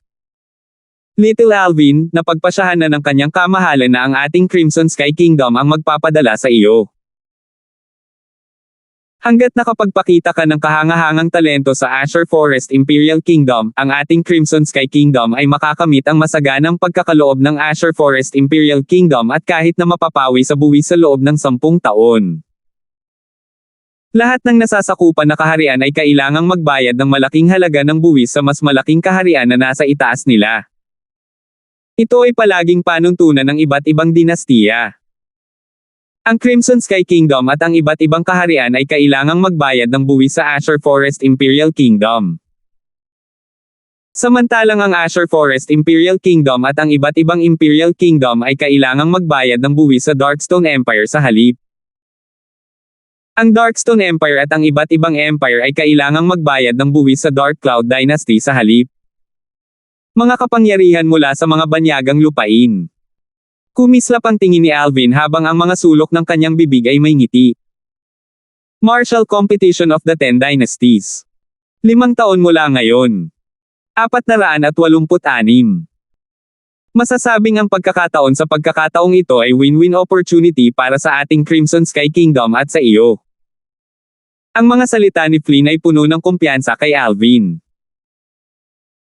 Naniniwala siya na sa likas na talento at lakas ni Alvin, tiyak na maipapakita ni Alvin ang kahangahangang talento sa Azure Forest Imperial Kingdom at makakuha ng kwalifikasyon upang magtungo sa Imperial City ng Darkstone Empire at makipagkumpetensya para sa supremacy sa mga batang henyo ng Darkstone Empire at iba't ibang Imperial Kingdoms.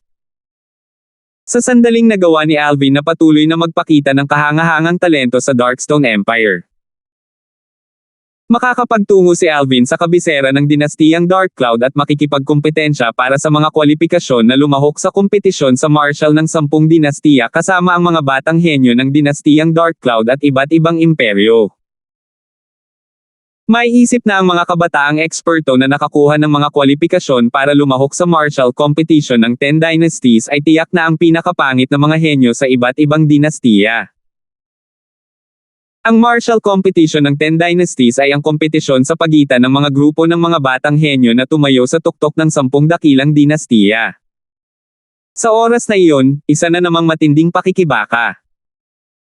Kung nagawa ni Alvin na magpakita ng kahangahangang talento sa Marshal Competition ng 10 Dynasties, magkakaroon pa siya ng pagkakataon na sumali sa kapangyarihan ng mga dayuhang lupain. Ang mga salitang foreign lands ay nagdala ng matinding bigat at matatag na pinigilan ng iba't ibang dinastiya. Ang Marshal Competition ng 10 Dynasties na iyon ay walang anumang partikular na kinakailangan. Nagtataka na tanong ni Alvin.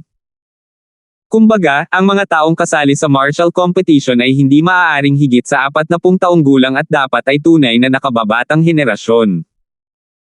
Kung hindi, kahit nakunin ang isang kwalifikasyon para sumali sa Marshal Competition, ang tao ay direktang aalisin ng kanyang kwalifikasyon para sumali. Mabagal na nagsalita si Noel.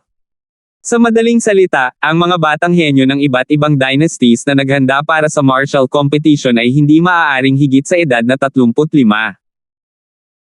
Kung tutusin, kahit na sila ay 35 lamang ngayon, sila ay tumuntong sa edad na 40 pagkatapos ng 5 taon. Tumaas ang kilay ni Alvin. Hindi ba pwedeng higit sa edad na 40? Sa totoo lang, hindi rin namin masyadong naiintindihan ito.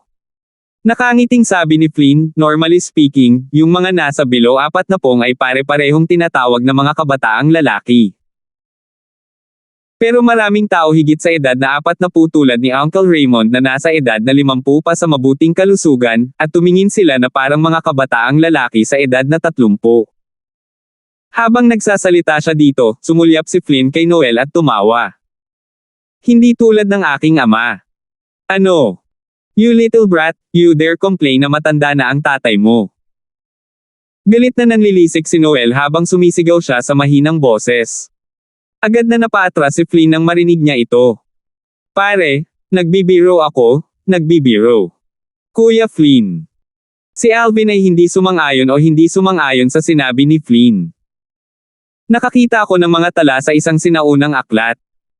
Kumbaga, mayroong isang mahimalang mineral sa mga dayuhang lupain na pagkatapos may kintab ay maaaring maging isang age measuring pearl. Hanggat ang kamay ng isang tao ay nakalagay sa perlas, ang perlas ay gagawa ng kaukulang reaksyon at maraming mga hibla ng kulay na mga linya ang lilito dito. Halimbawa, ang isang maliit na matingkad na kulay pulang linya ay lilito kapag ang isang batang may kulay pula na linya ay lilito kapag ang batang may kulay na linya. Wala pang 1 taong gulang. Ang isang bata na 1 taong gulang ay magkakaroon ng isang kulay pula na linya na nagtataglay ng mas malalim na kulay. Kung ito ay isang 2 taong gulang na bata, 2 pulang-pula na linya ang lilito. Sa 10 taong gulang, ito ay sa halip ay 10 pulang-pula na mga linya. Pagkatapos nito, lilito ang mga may kulay na linya ng iba't ibang kulay kapag hinawakan ng isang taong mas matanda ang perlas, at ito ay nagpapahiwatig ng iba't ibang edad. Lahat ng binanggit ni Alvin ngayon ay natural na hindi nakikita mula sa ilang sinaunang aklat. Ang dahilan kung bakit alam niya ito ay dahil may mga talaan ng age measuring pearl sa mga alaala ng Rebirth Marshal Emperor. Nagawa ng age measuring pearl ang edad ng isang tao. Siyempre, ang age measuring pearl ay hindi omnipotent. Nagagawa nitong sukatin ang tunay na edad ng isang taong wala pang 80 taong gulang. Ngunit kahit noon pa man, sapat na ito para sukatin ang edad ng mga batang henyo na lumahok sa Marshal Competition. Hindi lang si Flynn ang natigilan, maging si Noel ay natigilan nang marinig nila si Alvin. Ang kakayahan ni Noel na panatilihin ang kanyang kalmado ay higit na malakas, siya ang unang nakabawi mula sa kanyang pagkabigla, at siya ay bumaantong hininga. May isang kamangha-manghang bagay sa mundo. Talagang hindi ka panipaniwala. Napakalaki ng cloud continent na walang masyadong kakaiba. Ang pagkakaroon ng age measuring pearl ay walang dapat ikagulat. Umiling si Alvin at ngumiti, pagkatapos ay nagtanong. Tama, Uncle Noel. Ang sabi ba ng ambassador ng Azure Forest Imperial Kingdom noong ang mga batang henyo na pinili ng ating Crimson Sky Kingdom ay kailangang pumunta sa Azure Forest Imperial Kingdom? At pagkatapos nating pumunta doon, ano ang mga detalye? Naningkit ang mga mata ni Noel habang sinabi niya, ayon sa ambassador na iyon, ayos lang hanggat makarating ka sa Imperial City ng Azure Forest Imperial Kingdom sa loob ng 1 taon. At pagkatapos mong makarating sa Imperial City, ang mga batang henyo na pinili ng iba't ibang kaharian ay kailangan lamang magpakita ng kanilang patunay ng pagkakakilanlan at maaari silang maging estudyante sa Dragon at Phoenix Academy. 2 taon pagkatapos nito, ang Azure Forest Imperial Kingdom ay magsasagawa ng kompetisyon ng mga henyo. Sa oras na iyon, hanggat ito ay isang tao na kayang magpakita ng kahangahangang talento sa kompetisyon ng mga henyo, ang tao ay makakakuha ng pagkakataong magtungo sa Darkstone Empire at makipagkompetensya sa mga batang henyo ng Darkstone Empire at sa iba't ibang Imperial Kingdoms. Mula sa imperial na kaharian hanggang sa imperyo, pagkatapos mula sa imperyo hanggang sa dinastiya.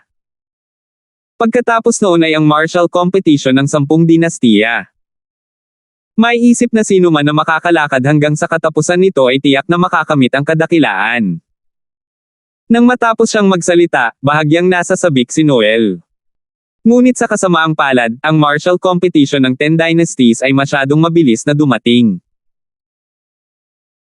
Kung ito ay dumating lamang ng 1 pang 5 o 6 na taon mamaya, pagkatapos ay kapag dumating ang martial competition ng 10 dynasties, ang Little Alvin ay maaaring nasa edad na 33 o 34, at hindi magiging mahirap para sa Little Alvin na makasali sa martial competition ng talento at muling pagpapakita ng kwalipikasyon.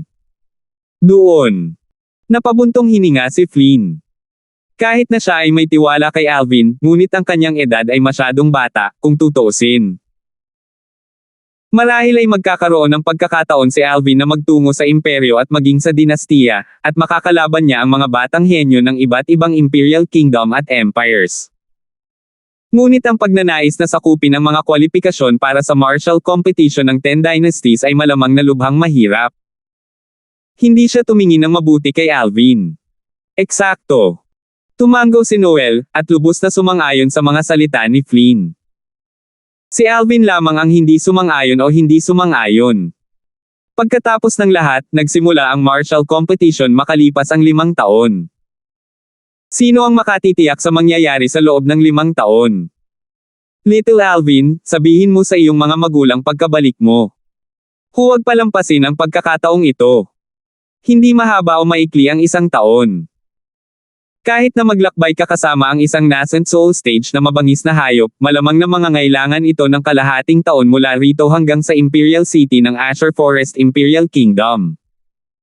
Nagsalita si Noel na may seryosong ekspresyon. Bagamat hindi niya nakitang mabuti si Alvin na makuha ang kwalipikasyon para lumahok sa martial competition. Gayunpaman, lubos pa rin siyang kumpiyansa kay Alvin na maipakita ang kahangahangang talento sa grupo ng mga batang henyo ng Azure Forest Imperial Kingdom. Kahit na nakapagpakita si Alvin ng kahangahangang talento sa grupo ng mga batang henyo sa Darkstone Empire, hindi siya masyadong magugulat. Kaya, sa abot ng kanyang pag-aalala, kahit na hindi makuha ni Alvin ang mga kwalipikasyon para lumahok sa martial competition ng 10 dynasties sa huli, makakakuha siya ng malaking halaga ng mga benepisyo at reward mula sa Imperial Family ng Azure Forest Imperial Kingdom at Imperial Family ng Darkstone Empire. Hindi niya nais na makaligtaan ito ni Alvin. Okay. Tumango si Alvin, pagkatapos ay nagpaalam kina Noel at Flynn bago umalis sa Divine Might Marquee Estate. 5 taon mamaya, martial competition of the 10 dynasties. Interesting. Iniunat ni Alvin ang kanyang mga braso at isang maliit na ngiti ang lumitaw sa mga sulok ng kanyang bibig. Kasabay nito, bahagyang nanginginig ang kanyang kamay at lumitaw ang isang crystal clear jade sword sa kanyang kamay. Itong jade sword. Huminga ng malalim si Alvin at naging panaginip ang kanyang tingin. Naalala pa niya na nakuha niya itong jade sword sa Misty Forest malapit sa Nagalan City. Masasabing bigay din ito sa kanya ng young sect leader ng Boundless Sect. Kasabay nito, ang jade sword na ito din ang salarin na naging sanhi ng pagkalipol ng Boundless Sect. Ayon sa sinabi ng young sect leader ng Boundless Sect, ang Jade Sword na ito ay ang susi sa Sword Monarch's treasure. Sword Monarch ay karaniwang nakaturo sa isang martial monarch na nag-cultivate sa sword. Ang yaman na naiwan ng isang martial monarch ay tiyak na maraming magagandang bagay sa loob. Marahil, kapag ang pagtatanim ng Little Gold ay nakarating na sa Void Initiation stage. Makakasama ko ang iba pang mga tao na nagtataglay ng mga Jade Sword at tumungo upang buksan ang Sword Monarch's treasure ng magkasama. Napaisip si Alvin sa kanyang puso, at ang origin energy sa kanyang kamay ay bumitaw upang sumanib sa Jade Sword. Naalala pa niya na binalaan siya ng young sect leader ng Boundless Sect na pumasok sa Void Initiation stage bago buksan ang Sword Monarch's treasure. Naiintindihan ni Alvin kung bakit sinabi ito ng young sect leader ng Boundless Sect. Pagkatapos ng lahat, ang isang cultivation na masyadong mababa ay hindi nagawang protektahan ang Jade Sword. Ang Jade Sword na ito ay halatang may nakasulat na voice transmission inscription. Siguro kung ang iba pang 8 Jade Sword ay may mga may-ari na ngayon.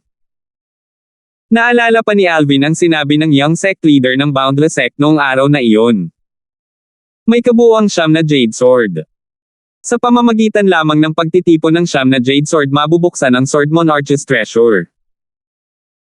Ang voice transmission inscription ay walang alinlangan na isang napakataas na marka ng inscription, at least, hindi ito nagawang isulat ni Alvin ngayon. Tanging isang inscription master na ang spiritual force ay nakamit ang void transformation stage o mas mataas ang nakapagsulat ng voice transmission inscription. Kung mas malakas ang spiritual force, mas malaki ang lugar kung saan ang voice transmission inscription ay nakipag-ugnayan sa isa't isa.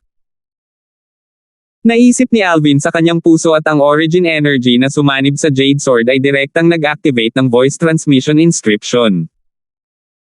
Ang inscription sa pagpapadala ng boses ay iba sa mga ordinaryong inscription, at hindi ito isang inscription na ginagamit lamang. Nararamdaman ko na ang 8 iba pang kaukulang voice transmission inscriptions. I wonder kung may mga may-ari na ba ang iba pang 8 Jade Swords. Tumaas ang kilay ni Alvin. Samantalang sa sandaling ito, isang malakas na tawa ang narinig ng mga tainga ni Alvin. Ha. Sa wakas ay lumitaw na ang 9 na Jade Sword. Kuya, hindi masama ang swerte mo. Nabalitaan ko na noon pa man na ang Jade Sword ay nahulog sa mga kamay ng pinuno ng walang hangganan na sekta ng Azure Forest Imperial Kingdom. Pagkatapos noon, ang walang hanggan na sektang iyon ay tila nalipol ng isang sekta na tinatawag na Blackfin Sect. Dahil nakuha mo ang Jade Sword na iyon, mukhang hindi ka simple. Kuya, galing ka sa Azure Forest Imperial Kingdom, tama. Malinaw na alam ni Alvin na ang nakakakilabot na boses ay nakikipag-usap sa kanya. Iyon ang may-ari ng isa pang Jade Sword. Anong ibig mong sabihin dito? Baka hindi ka taga Azure Forest Imperial Kingdom. Natigilan si Alvin at bahagyang nagulat. Eksakto, hindi ako taga Azure Forest Imperial Kingdom. Galing ako sa Darkstone Empire. Kuya, kumpirmahin ang oras at lugar, at maaari nating kontaken ang 7 iba pang tao para buksan ang Sword Monarch's treasure ng magkasama. Paano na? Ang matinong boses ay naglalaman ng bahagyang pananabik na naghalo sa loob. Salamat po at sinamahan ninyo ako, ingat lagi mga master.